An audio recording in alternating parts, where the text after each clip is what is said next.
Hi everyone, it's Rax, bringing you a pretty cool guide today on what a lot of people are considering the best new game mode in the expansion, the Dark Citadel, aka the raids, aka the new co-op activity.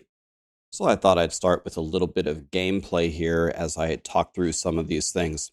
Now, let me tell you what this guide isn't going to be. I'm not going to go through the entire raid and tell you every single mechanic and every single thing that you need to do. That would be stupid. I want to give you a high-level overview so you know what to expect when you get in there. So one thing you can see is Sarah and I are trying this as a two-player team, and I cannot explain to you how garbage our gear is. We literally leveled up, beat the campaign, and went straight to the Torment 1 raid. You can see, look how slowly this boss's health is going down. First of all, the raid is designed for 4 people, so bring as many friends as you can. And second of all, it was actually a breath of fresh air to see, oh, I can't just go into this with some garbage ass build and win. Some of these were actually quite challenging for us and essentially said, hey, you better go farm some stuff. You better actually make a real build before you come into here. Now you're going to see there's going to be a phase change here and there's going to be a ton of ads. And you also see that debuff called Impending Doom. And it is exactly what it says is, we're going to die if that bar gets all the way full. So what we need to do is we got to kill all of these ads, and then we have to go down to a different realm and then complete a task in that spirit realm in order to advance through the boss fight. But as you can see, this is quite challenging for us. This is not our first attempt on the boss. We have already wiped on it. So we try to gather up all of the enemies the best that we can. We don't really have a good gathering skill at the moment. So we can AoE them down and pick up their little souls right here.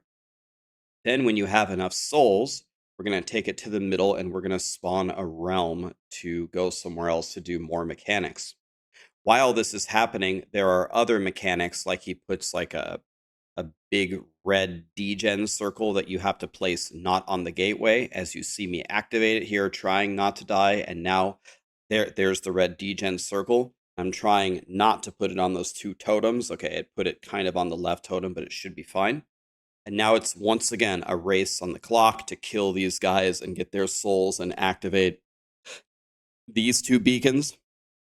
Sarah is still in the overworld, or the normal version of the boss fight. And the thing that I wanted to show you here is it's just not free. There are mechanics, things that you need to do, stuff you have to pay attention to, stuff you have to place in a certain spot. And that's kind of how it goes. So I wanted to show you a little glimpse of what's happening there. So you might be asking, all right, well, what are the rewards? Why in the hell would I do this? Well, you get some really cool incenses and some really cool elixirs that are quite powerful. The first one increases all stats by 30 for all players, and killing an enemy gets +2 to all stats. Increases damage, and then for each nearby dead player, gain 5% damage. I guess that one doesn't have much use in hardcore. One increases healing and revive speed. Reviving a player gives you movement speed. Again, I don't really think I'll be taking the ones based upon people doing bad. The next one is pretty good. Your core skills heal you and your allies for 10% of their max health, and you get an additional bonus if they're nearby, and then it's 8% XP. Then you have auto reviving, and then you have the infamous reset your tempering. Now, people are worried that the only way that you can get these is by the raids. There are other ways to get this. Like I believe they said they put some in the seasonal journey. And I want to say I found one actually just playing in the game. But those scrolls of restoration to redo your tempering are god tier items, so you don't break your best items that you find. Then on top of that, we have one more thing I'll show you a quick video on. If we go here, and they are showing off the cosmetics that you can get.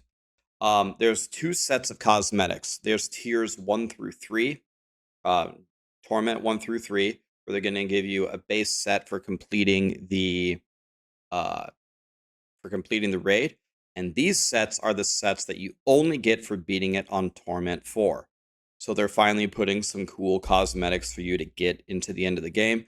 Nothing to do with power, but something for you to strive for so you look amazing. At the very end here, they show it for 2 milliseconds. I'm going to pause it.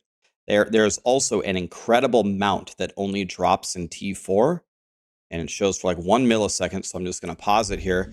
They have like this like Black Panther tiger thing. I don't know about you guys. That's probably the coolest mount I've ever seen in Diablo 4. So I want that. So I'm going to be making a super powerful character on T4 to unlock this. And then guess what? I'm going to play with you guys. I'm going to help you unlock it. But remember, it's a team game.